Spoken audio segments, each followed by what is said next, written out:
പുതിയൊരു ക്രിയേറ്ററിനെ സംബന്ധിച്ചിടത്തോളം YouTube monetisation എന്നത് വളരെ പ്രയാസമുള്ളൊരു കാര്യമാണ്. സബ്സ്ക്രൈബേഴ്സിനെ നേടണം, വാച്ച് ടൈം കംപ്ലീറ്റ് ചെയ്യണം, കോപ്പിറൈറ്റ് ക്ലെയിം, റീയൂസ്ഡ് കണ്ടന്റ്, മറ്റ് യൂട്യൂബ് മോണിറ്റൈസേഷൻ പോളിസി എല്ലാം പാലിച്ചിരിക്കുകയാണ്. ഇതിനെല്ലാം ശേഷം നമ്മുടെ വീഡിയോയിൽ വരുന്ന ആഡ്സിലൂടെയാണ് നമുക്ക് റവന്യൂ ലഭിക്കുന്നത്. അപ്പോൾ ഈ ഒരു വീഡിയോയിൽ മോണിറ്റൈസേഷൻ കംപ്ലീറ്റ് ആകാത്തവർക്ക് അല്ലെങ്കിൽ മോണിറ്റൈസേഷൻ റിജക്റ്റ് ആയവർക്ക് എന്തുമായിക്കൊള്ളട്ടെ മോണിറ്റൈസേഷനിലൂടെ അല്ലാതെ യൂട്യൂബിലൂടെ എങ്ങനെ ഏൺ ചെയ്യാമെന്നാണ് ഞാൻ ഈ വീഡിയോയിൽ പറയുന്നത്. ഇതിൽ ഒന്നാമതായിട്ട് ഞാനിവിടെ പറയുന്നത് ഡിജിറ്റൽ പ്രോഡക്ട്സിനെ പറ്റിയാണ്. ഡിജിറ്റൽ പ്രോഡക്ട്സ് സെല്ല് ചെയ്യുന്നത് കൊണ്ട് യൂട്യൂബിലൂടെ നമുക്ക് ഏൺ ചെയ്യാൻ സാധിക്കും. ഡിജിറ്റൽ പ്രോഡക്ട്സ് എന്ന് പറയുമ്പോൾ അതൊരു ഇ ബുക്ക് ആകാം, അല്ലെങ്കിൽ ഒരു കോഴ്സ് ആകാം, എന്തുമായിക്കൊള്ളട്ടെ. നമ്മൾ നിർമ്മിക്കുന്ന ഡിജിറ്റൽ പ്രോഡക്ട്സ് എഡ്സി, ഷോപ്പിഫൈ തുടങ്ങിയ പ്ലാറ്റ്ഫോമിലൂടെ പ്രോഡക്ട്സ് നമുക്ക് സെല്ല് ചെയ്യാം. ഇത് യൂട്യൂബിലൂടെ നമുക്ക് പ്രൊമോട്ട് ചെയ്ത് ഏൺ ചെയ്യാവുന്നതാണ്. ചാനലുമായിട്ട് ബന്ധപ്പെട്ട പ്രോഡക്ട്സ് ക്രിയേറ്റ് ചെയ്യാവുന്നതാണ്. ഉദാഹരണത്തിന് നിങ്ങളുടെ ഒരു എഡ്യൂക്കേഷൻ ചാനലാണെങ്കിൽ പെയ്ഡ് കോഴ്സ് സെല്ല് ചെയ്യാവുന്നതാണ്. രണ്ടാമത്തേത് അഫിലിയേറ്റ് മാർക്കറ്റിംഗ് ആണ്. അഫിലിയേറ്റ് മാർക്കറ്റിംഗ് എന്ന് പറയുമ്പോൾ മറ്റൊരാളുടെ പ്രോഡക്റ്റ് പ്രൊമോട്ട് ചെയ്യുമ്പോൾ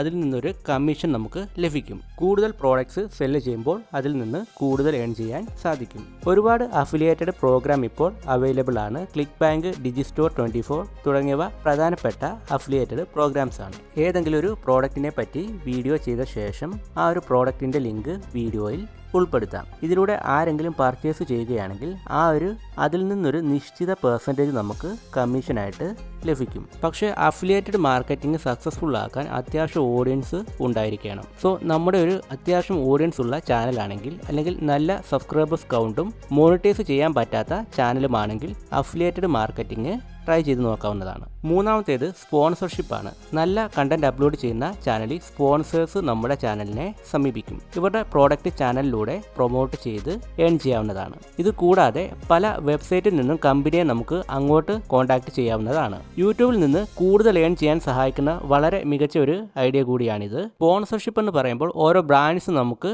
ക്യാഷ് തന്നിട്ട് അവരുടെ പ്രോഡക്റ്റ് നമ്മുടെ വീഡിയോയിലൂടെ പ്രൊമോട്ട് ചെയ്യണം. ഇത് നമ്മുടെ നീഷ് അനുസരിച്ചായിരിക്കും ഓരോ ബ്രാൻഡും നമ്മളെ സമീപിക്കുന്നത്. അപ്പോൾ നല്ല കണ്ടന്റ് അപ്ലോഡ് ചെയ്യുന്ന ചാനലാണെങ്കിൽ ഇത്തരത്തിൽ സ്പോൺസർഷിപ്പ് ലഭിക്കാൻ നമുക്ക് നമ്മുടെ മെയിൽ ID, ഇൻസ്റ്റാഗ്രാം ID തുടങ്ങിയവ ചാനൽ പേജിൽ ഉൾപ്പെടുത്തിയിരിക്കേണ്ടതാണ്. നാലാമതായിട്ട് നമുക്ക് യൂട്യൂബിലൂടെ സർവീസ് സെല്ല് ചെയ്യാൻ സാധിക്കും. അതായത് നിങ്ങളൊരു വീഡിയോ എഡിറ്റർ ആണ്, അല്ലെങ്കിൽ ഒരു ഡിസൈനർ ആണെങ്കിൽ നിങ്ങളുടെ ഓഡിയൻസിലേക്ക് സർവീസ് സെല്ല് ചെയ്യാവുന്നതാണ്. ആവശ്യമുള്ളവർക്ക് തംബ്നെയിൽ, ലോഗോ തുടങ്ങിയവയൊക്കെ ചെയ്തു കൊടുത്ത് അതിൽ നിന്ന് ഏൺ ചെയ്യാവുന്നതാണ്. ഇതിൽ ഏതിലാണോ സ്കില്ലുള്ളത് അത് ഉപയോഗിച്ച് നിങ്ങളുടെ സർവീസ് സെല്ല് ചെയ്യാവുന്നതാണ്.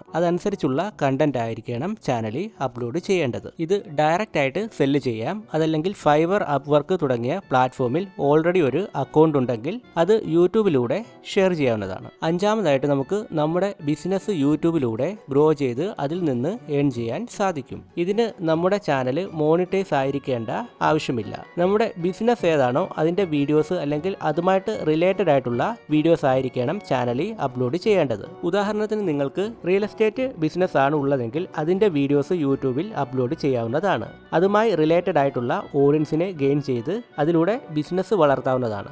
അതുപോലെ തന്നെ നിങ്ങൾക്ക് പ്ലാന്റ് നഴ്സറി ഉണ്ടെങ്കിൽ പ്ലാന്റ്സിന്റെ ഒക്കെ വീഡിയോയും അതിന്റെ പ്രൈസും ഒക്കെ കാണിച്ച് അത് സെല്ല് ചെയ്യാവുന്നതാണ്. അപ്പോൾ ഞാനിവിടെ യൂട്യൂബ് ചാനൽ മോണിറ്റൈസ് ചെയ്യാതെ ഏൺ ചെയ്യാൻ പറ്റുന്ന 5 മെത്തേഡ്സ് ആണ് ഞാനിവിടെ പറഞ്ഞത്. അപ്പോൾ ഇതിൽ ഓരോരുത്തരുടെയും ചാനൽ കാറ്റഗറിയും ഓഡിയൻസും ഒക്കെ അനുസരിച്ച് നിങ്ങൾക്ക് അനുയോജ്യമായിട്ടുള്ളവ തിരഞ്ഞെടുക്കാവുന്നതാണ്.